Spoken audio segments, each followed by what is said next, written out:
Et d'entrée de jeu, j'aimerais dire, quand je parle de la moisson abondante, c'est dans le contexte d'une église locale où comment on peut gagner les âmes en Christ, où les gens peuvent être attirés au travers d'une communauté locale et que nous puissions cueillir, vivre les résultats, l'impact dans la vie des hommes et des femmes qui nous écoutent, qui nous voient, qui nous observent. Alléluia.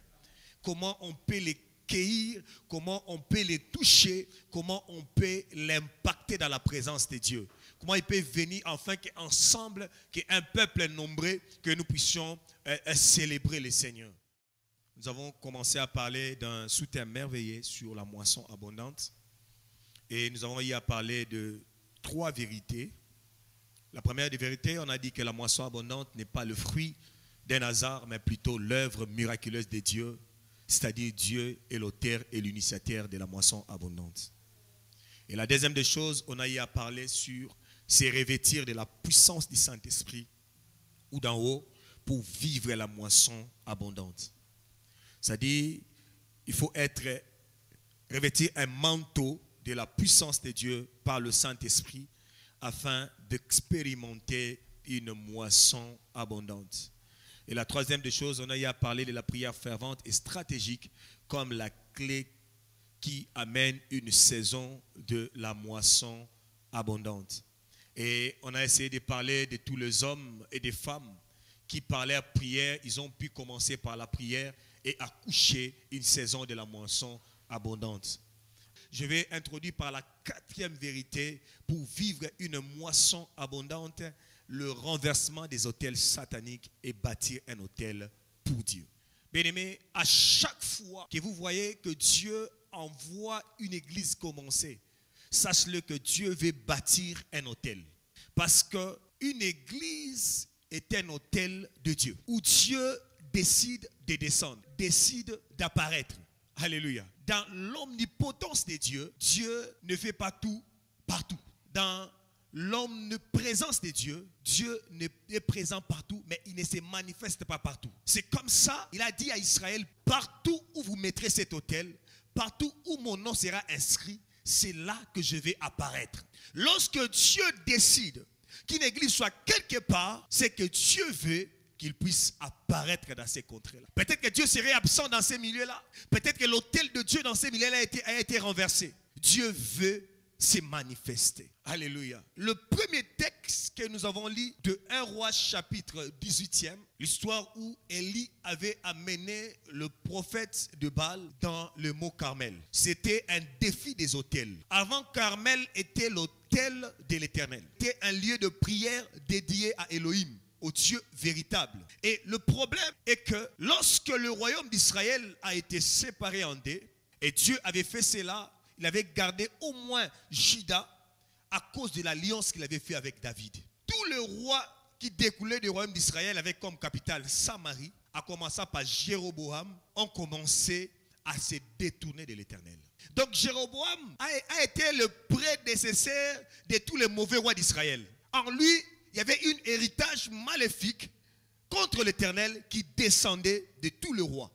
Maintenant, dans le chapitre 16e, 17e et 18e, il y a un roi qui apparaît. Le roi Akab, lorsqu'il apparaît, il vient amplifier le mal. Il était le pire de tous les rois d'Israël. Jéroboam était mauvais, mais dans son mal, il pensait faire le bien pour l'Éternel. Parce que Jéroboam, lorsqu'il est devenu roi en Israël, pour empêcher le peuple d'aller adorer à Jérusalem, parce que c'était au temple de Jérusalem que Dieu avait inscrit son nom, que Dieu apparaissait. On pouvait adorer Dieu. Parce que c'était une terre qui a été consacrée à l'Éternel.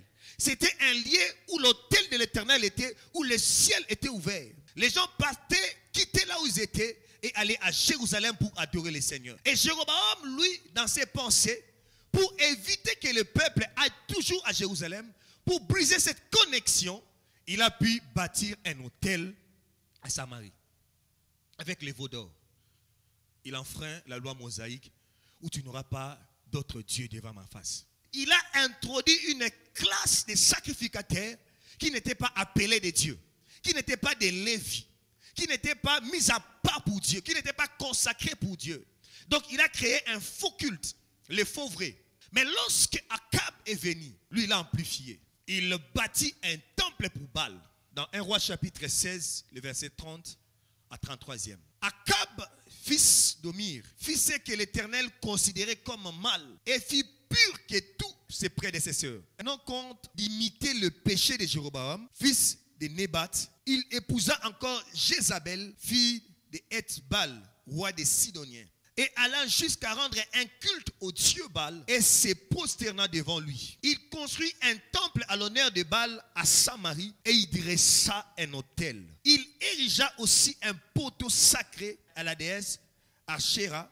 Par tous ses actes, il irrita le Dieu d'Israël plus que tous les rois d'Israël qui l'avaient précédé. Dans son cœur, il a rayé Dieu au cœur du peuple. Comme si Akab avait pour mission, avait pour vocation d'effacer Dieu dans l'histoire. Et Akab n'a pas que remplacé, introduit les faux sacrificataires, mais les quelques prophètes ou sacrificataires de l'Éternel qui restaient. La Bible dit, il les a massacrés. C'est-à-dire, pour que Dieu ne puisse pas exister. Et c'est dans ces contextes-là compliqués, si complexes, que Élie le Tishbite apparaît. Un homme sans généalogie. Alléluia. Dieu a été effacé au cœur du peuple. Dieu n'existait plus. On ne parlait plus de Dieu. Mais Dieu, au travers d'un homme, il a voulu restaurer son autel. Tout commence par la restauration de l'autel. Tant que l'autel de Dieu n'est pas restauré, la puissance ne descendra pas. Alléluia. C'était par révélation. Alors qu'Élie était en train de prier, Dieu lui a dit, descends. Alléluia. Allez sur Carmel. C'est là que j'ai décidé de rétablir mon autel. Pour qu'il y ait une moisson abondante, la première des choses, l'autel de Dieu doit être restauré. Parce que l'autel attire la gloire. L'autel attire la gloire. Si l'autel n'est pas rétabli, la gloire de Dieu n'apparaîtra pas. L'autel devait être rétabli. C'est comme ça, ça a été le travail à Golgotha. Dieu a commencé par le sacrifice de Jésus à rebâtir et à restaurer l'autel pour que la gloire de Dieu puisse apparaître. L'autel de l'Éternel a été détruit. L'autel de l'Éternel a été ruiné. On pouvait même commencer à blaguer au nom de Dieu. Telle est l'image de cette génération. Le nom de Christ, il n'y a plus le sacré de Dieu. Il y a le mépris de Dieu. Les gens font sortir Dieu dans leur vie, Dieu dans leur maison. Mais dans un tel contexte, la gloire de Dieu apparaît toujours. Pour que cette gloire puisse se manifester de manière assez efficace, il faut d'abord commencer par rebâtir l'autel de Dieu. C'est le travail qu'Élie a commencé à faire. Monter un autel, c'est quelque chose qui n'est pas facile. Mais Élie, il s'est consenti à commencer à construire l'autel de Dieu. Mais tu ne peux pas construire l'autel de Dieu si tu n'as pas un mandat de Dieu. Alléluia. C'était lorsqu'il était dans les torrents qu'il a reçu le mandat de Dieu pour aller rebâtir son autel.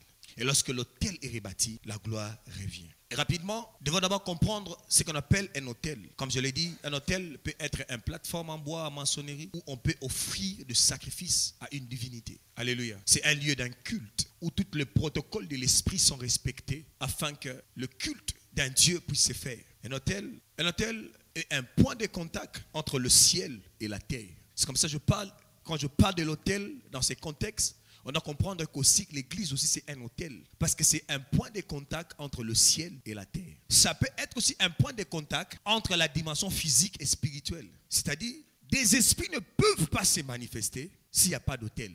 C'est comme ça, dans un autel, il y a une communication entre le ciel et la terre. C'est comme ça facilement, dans la terre de Luz, dans Genèse chapitre 28, où Abraham était déjà passé, il avait bâti un autel à l'Éternel avant Jacob. Le ciel était ouvert. Il y avait une communication entre le ciel et la terre. Les anges de Dieu pouvaient monter et descendre et Dieu était assis sur son trône. Voyant les anges monter et descendre. Et Jacob avait compris que ces lieux étaient redoutables. Et il a changé même de nom à ces milieux-là. Pour dire, lorsqu'un autel arrive, l'identité d'une personne peut être changée. L'identité d'une terre peut être changée. Le terre de désolation, la terre d'abomination peuvent changer de nom. Un territoire peut porter un autre nom. C'est comme ça, la Bible dit, en parlant de la prophétie du prophète Ésaïe, sur la terre où régnaient des angoisses, où régnaient des maîtres. La Bible dit, les ténèbres ne régnera point toujours sur cette terre-là. Parce que la lumière devait apparaître. Et Christ a commencé son ministère à Zabulon et à Nephtali. Alléluia.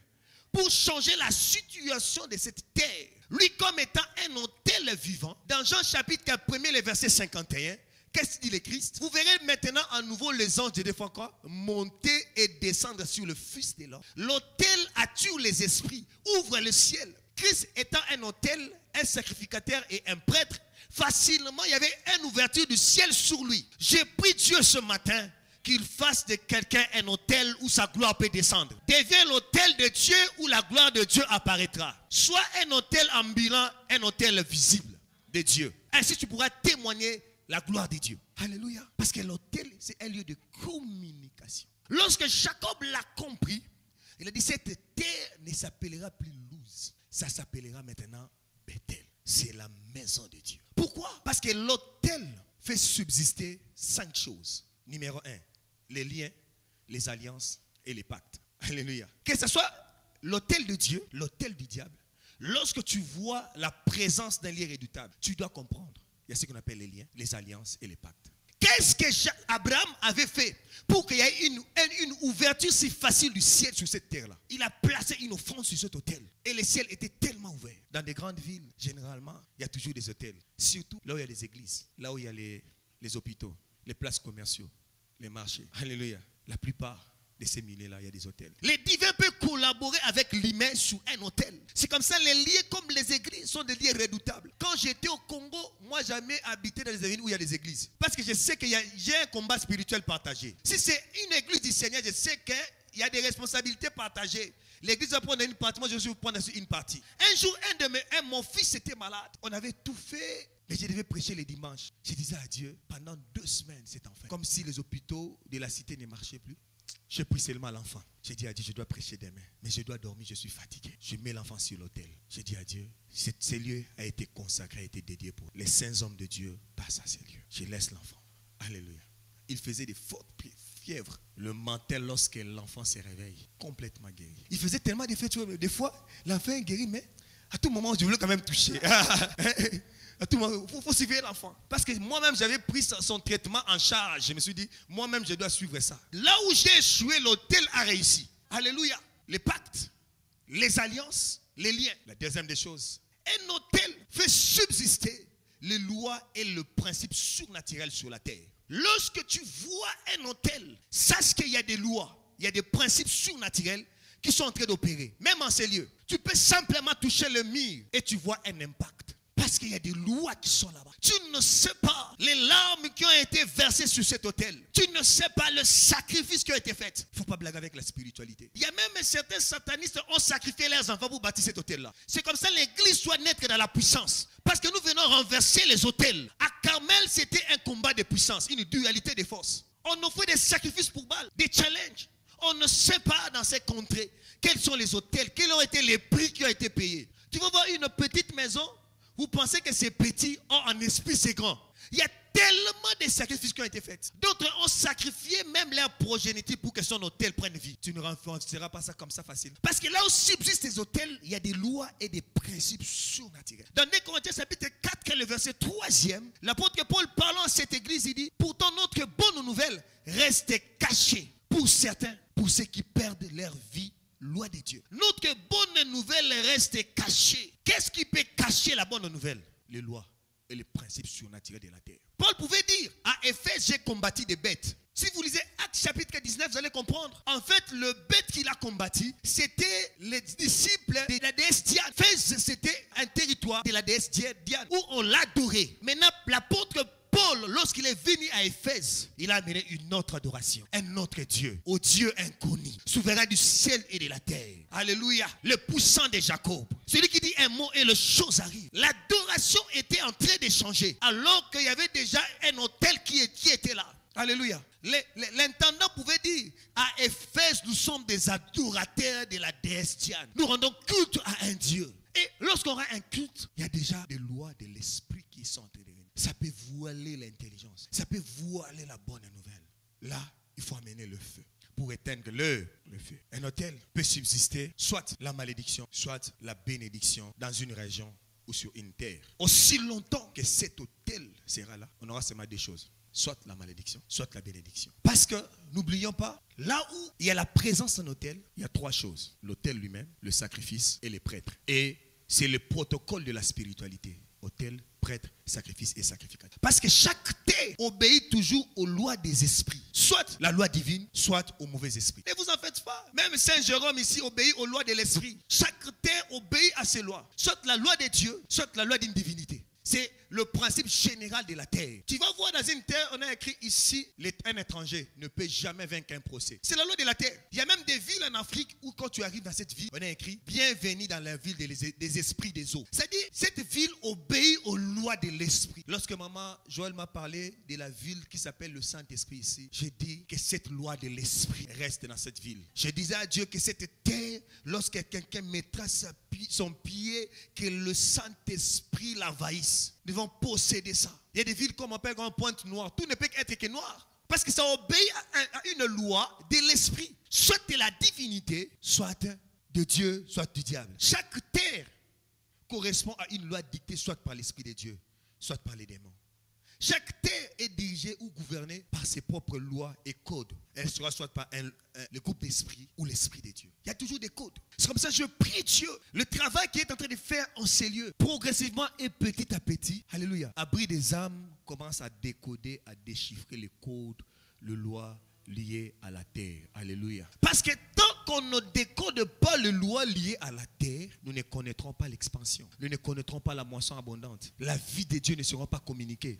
Parce que l'évangile est voilé. Une vie. Parce que lorsque un hôtel est bâti, la vie est communiquée. La cinquième des choses, un hôtel fait subsister un système, un style de vie dans un milieu. C'est là vient le subsister, un système. On va le dire, c'est un système. Ici, les choses fonctionnent comme ça. Ici, les choses marchent comme ça. Même la manière de penser des gens seront à la manière des choses et des lois qui ont été édictées. Et je prie Dieu qu'il puisse changer les choses. Je prie Dieu qu'il puisse transformer et influencer les systèmes, les styles de vie, la manière de réfléchir dans ces milieux, dans le nom puissant de Jésus-Christ. Il est temps que le Dieu qui a été banni dans des temples, banni dans l'enseignement, banni dans des grandes villes, qu'il puisse revenir encore dans les cœurs. Même si on efface Dieu dans des bâtiments, mais on n'effacera pas Dieu dans les cœurs des gens. Car il est dit dans sa parole que ma loi est inscrite dans leurs cœurs. Je prie Dieu qu'il inscrit des lois dans les cœurs des hommes et des femmes. Que ce travail commence dès maintenant au nom de Jésus. Que d'autres subissent même des apparitions. Le Dieu qui apparaît, il s'appelle El-Ra. Le Dieu qui apparaît, le Dieu qui se laisse voir, le Dieu qui est visiblement visible. Alléluia. Que Dieu apparaît, que Dieu soit réellement visible. Que des élites des prophètes sortent dans des maisons. Je prie Dieu que ce temps arrive, qu'à Saint-Jérôme, qu'il n'aille pas des maisons où il n'y a pas un véritable sacrificateur. Qu'il n'aille pas des bâtiments où on ne trouvera pas de dignes fils du royaume. Quand je vois la manière de l'intégrité de ces hommes, je dis, s'ils ont maintenant le Saint-Esprit, ça sera une explosion. J'ai prié Dieu qu'il enrôle encore des hommes et des femmes. J'ai prié Dieu que son hôtel soit rebâti dans cette ville. Que l'étendard de la gloire de Dieu puisse se manifester. Celui qui avait trouvé Moïse, il peut encore trouver des hommes et des femmes. Que ce feu-là commence d'abord en ces lieux. Rencontre ce feu. Tu as le désir de voir des âmes changer. Tu as le désir de voir des gens se repentir. Que ce désir rencontre le feu. Que le désir que tu as pour les âmes, que cela rencontre le feu. Je prie que cette matinée soit la matinée des rencontres des Horeb, où Moïse avait rencontré le feu.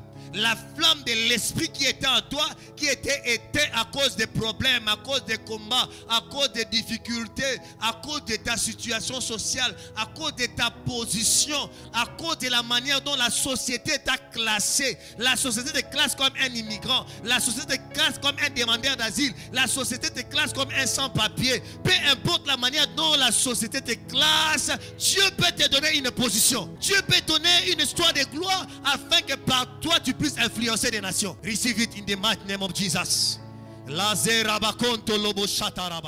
Deviens un homme autel de Dieu. Deviens une femme autel de Dieu. Où la gloire de Dieu apparaîtra. Où tu attireras les esprits. Où tu attireras les anges de Dieu. Où tu attireras Dieu. Où attireras le Saint-Esprit afin de rendre visible la gloire de Dieu.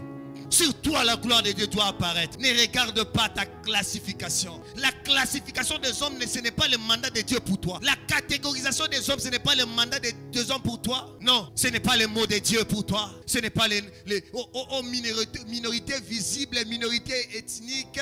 Oh, ce n'est pas le mot de Dieu pour toi. Dis-toi que je suis un digne fils du royaume. Dis-toi que j'ai un mandat céleste. Dis-toi que je suis un citoyen du ciel. Je suis le reflet de la gloire de Dieu. Je suis la solution de Dieu pour cette génération.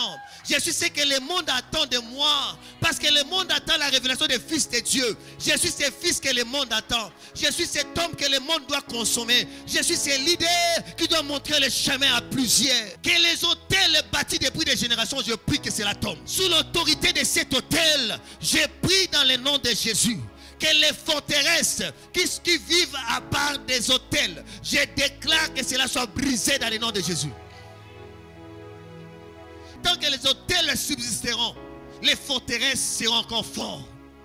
Je prie Dieu, celui qui est apparu à Gédéon, afin de renverser l'hôtel de Baal.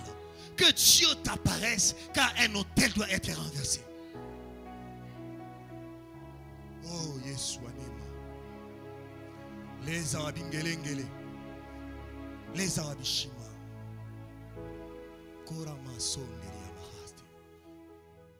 que tous les autres dieux disparaissent, que Jésus prenne sa place. C'est notre déclaration de foi. C'est notre déclaration de foi. Que tous les autres dieux disparaissent. Korama Sande.